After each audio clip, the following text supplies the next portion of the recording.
Hello everybody, Ketwalski here, checking in with another one of our Star Trek Online news updates videos, and today we're going to have 4 news stories that we're going to talk about. First thing we're going to jump into is designing the multi-mission science ships. These science ships were actually announced last week as a new Tier 6 science ships for the Federation, Klingons, and Romulans, and this article here that was posted by Ambassador KL actually goes through the design process of these ships.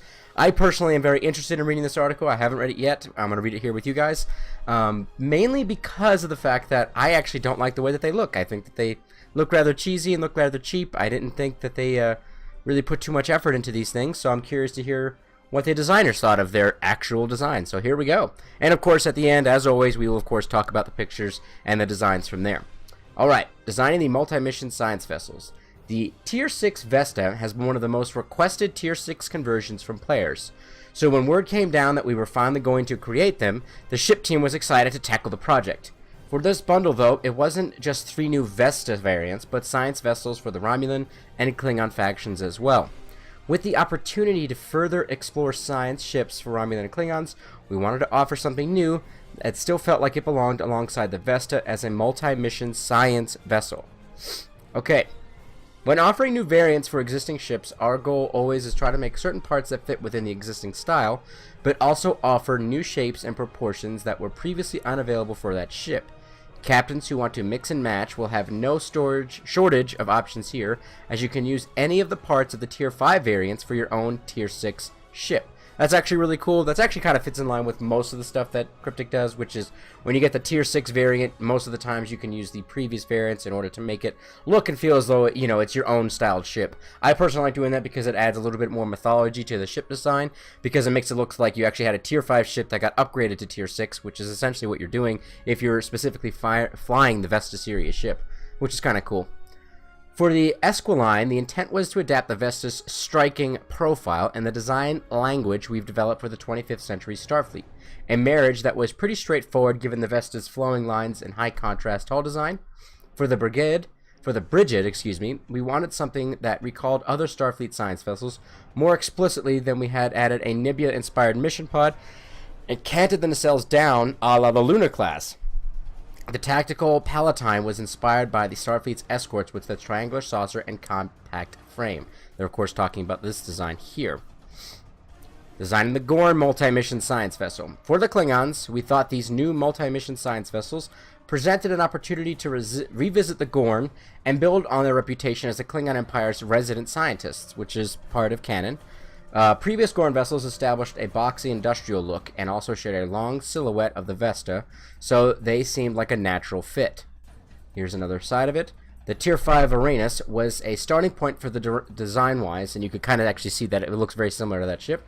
And from there we took on how to create cool variants that emphasize the rough, durable nature of Gorn ships while also hinting at their roles as a versatile science ship. The engineering themed, I don't know what that word is blocky and looks durable with large, powerful engines. The Agamas is tilted towards science. I don't know what that's supposed to mean, with a larger suite of sensor domes and its ventral aspect to serve a new lands of conquest for the Empire. The Camus, with its tactical focus, has more aggressive nose and exposed weapon ports ready for battle. Oh, for the different variants of that. That's what those names are. I was like, what the heck are those? Designing the Romulan Explorer Warbirds. Early in the discussion for these ships, we hit an idea that got very excited. Given the political climate of 2410, what if the Romulan Republic reached out to Vulcan shipwrights to consult a new set of science vessels that were a fusion of Vulcan and Romulan technology? That is a cool idea. The long forms and distinctive ridge shapes of the Vulcan ships did indeed blend well with the graceful bird-like Romulan ships, and we were all pleased with how these ships turned out. Okay, alright. The Tainen, the engineering variant, features long engines and a bulky forward hull, emphasizing the power and durability. The Gales, which is the science, is a sleek and futuristic warbird. And finally, the Surhel's sharper lines and smaller profile portray its tactical... I think it's supposed to say portray its tactical purpose? I don't know. Bringing it all together, blah, blah, blah. Alright, so let's talk about some of the pictures here. So obviously each one of these ships has the 3 different variants, the engineering, science, and tactical classes. So it's a lot of ships all spread out, and you can obviously purchase this bundle pack through the C-Store or the individual ships on the C-Store for a certain price. 30, 40, 50 bucks for different variances and different types of bundle packs and things of that nature. So they're a little expensive, but if you're into these really nice designs, it's definitely worth it. I personally love the Romulan one, and the reason I do think that is now that they've mentioned this fact that it was a blend of Vulcan shipwrights and Romulan shipwrights. If you look really like this circular motion right here and these top arcs right here, because this is obviously one large circular piece that's inside of the hull, that actually looks exactly like the way the Vulcan ships looks, the Kier class and things of that nature. They have that circular piece and a long neck, and that's like their science ship design. So having that bit in there and having the really long neck actually does, in my mind, visually represent a combination of Vulcan, and then of course you have your standard Romulan wings and Romulan head, which of course adds the Romulan flair. So it's a good blend of that. So I will take back my criticism of this ship design because that's actually really cool. I do really like that idea, what they did there. This one actually seems like they put some serious thought into it and didn't just slap together a design. I hate this. I typically don't like Gorn ships anyways because they are ugly, but to me this looks like the other designs that they had for the Gorn ships that had just like this very similar look, very similar color, and look, they just slapped a bunch of shit on the bottom of it and called it a science vessel. I'm not a big fan of this design. I feel like it was lazy, and I think this was a huge miss for something that could have been really cool and a fun. They could have made a really fun design for something that was a Gorn ship for science, which they don't really, like, they are the scientists of the Klingon Empire, yes, but they don't really focus too much on science. So they could have made like a fun looking ship that maybe was a hodgepodge of a bunch of different types of ships in order to meet their goals, because that could have provided a little bit more to the mythology there. They could have had like several, like a Klingon, Gorn, Nausicaan kind of blend of ship where, you know, they had to put all these different things together. The Gorn scientists had to put all these things together in order to be able to meet the needs of their mission, because they probably weren't going to get the funding that they needed from the Gorn hegemony and all that stuff like that. That would have been more fun, because then it would have added a little bit more background, a little bit more of the mythos to that ship design, and it would have made it a more fun-looking ship, I think, for players to use, because it would just look exactly what you would think a Gorn science ship would look like, which is, in my mind, would be a disaster-looking ship. Like, it would just look craziness. So, that's, for me, this was a huge miss. This one is probably not a miss, it's just uninspiring and boring and forgettable. The 25th century designs for Starfleet ships are typically unforgettable and uninspiring. This is not jaw-dropping, this is not awe-inspiring, this doesn't get me excited. It's a blend of previous designs that it feels like they just kind of put together and were like, yeah, this looks good, right? Cool. Look at all the cool tier 6 stats. Don't worry about the fact that it's not really looking too fresh. I think they missed out on another opportunity to create something really unique. But I understand that it is also difficult going from a tier 5 to a tier 6 variant of these kinds of styles of ships. So I feel like their intention behind here, to give them benefit of the doubt, I feel like the intention behind here was to make it so that it was a little bit more in line with the way that the previous styles of these ships look. So I'll give them a pass on that one. So I'll give him a pass. This one could have been better, but I understand the points. The Gorn one was just a complete failure in my opinion, and the Romulan one / Vulcan hybrid ship is a huge success, and I think that one was a slam dunk. So that's my opinions on the ships. Alright, moving on to the next thing. Of Signs Importance, Week 3 rewards.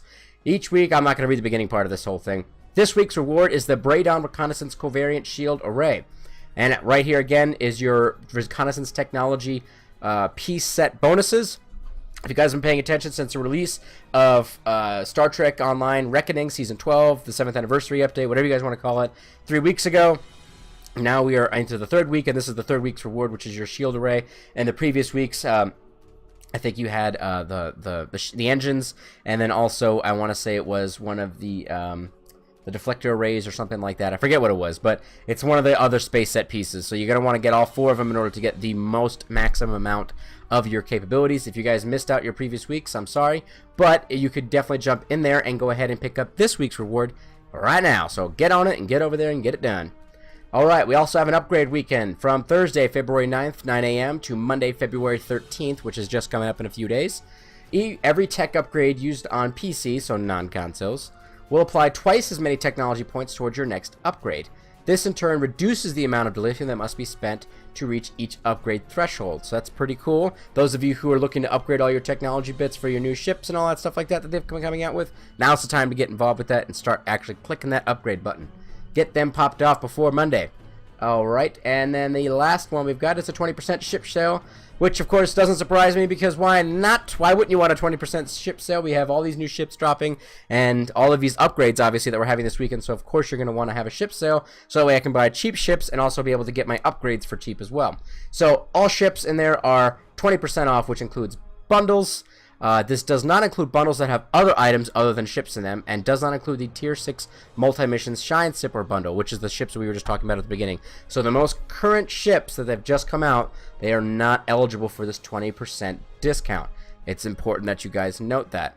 The ship upgrade token and token bundle are also 20% off as well. Each time a player buys a Tier 5 ship, they will receive a free ship upgrade token, which is really awesome, so you don't even need to buy the upgrade token. You'll get that damn thing for free. And also dry dock slots are 20% off, excuse me, which is also awesome. So cool. So that's what's going on this weekend. This deal does end also on February 13th, the same day as the technology bonus update. That is not a coincidence. They're obviously trying to time those out so people who are readily available playing the game can obviously jump on board of these cool abilities and stuff like that. So if you were able to participate in the Zen sale that they had earlier, there was a Zen bonus sale right after that, and now you can use all that awesome Zen to buy these new ships and get your upgrades in there and get those things rolling as well. If you guys are missing upgrade stuff, be sure to buy your R&D packs and stuff like that.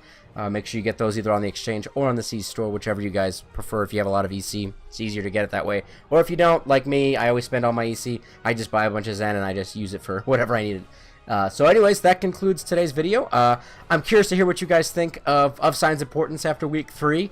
Do you guys think that the video is the mission's still holding up, or do you think it's not as fun? I still think it's holding up, but I'm curious to hear what all of you guys think, and tell me what you guys think of the designs of the multi-mission explorer vessels. You obviously heard my opinions on them. I'm curious to hear if maybe I'm off my rocker. I'm curious to hear what you guys think of them. Maybe just the still images of looking at these and looking at them in online, it doesn't give it justice, and playing them and actually seeing all the effects on them and decking them out actually adds for a more aesthetically pleasing experience. And I'm curious to hear what you guys have to say, the people who have flown them or are currently flying them.